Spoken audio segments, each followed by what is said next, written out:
هذا المتهم راح ضحية بسببه 30 شخص، وال30 شخص 29 شخص من الدول العربية والأجنبية، وشخص واحد من العراق.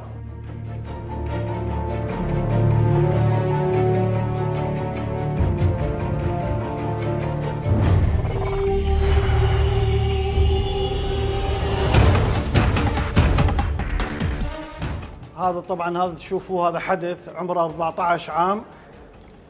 وردتنا معلومات عن طريق التعاون الدولي بين أحد الأشخاص يتم استدراج الضحايا لغرض إيذاء أنفسهم. الجريمة اللي أتكلم لكم عليها هي اللعبة الروبلكس.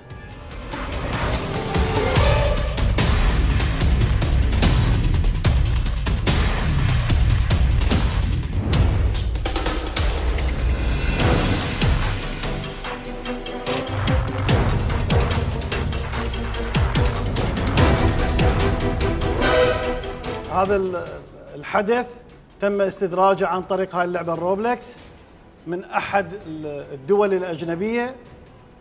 كل ما يرسل صورة لضحية يتم حرق نفسه أو حرق المنزل أو ما يحب، أو يكتب اسمه بالدم، يعني الكلمة هي سوينتي، يتم ترقيته بعد ما صار مسؤول 16 شبكة.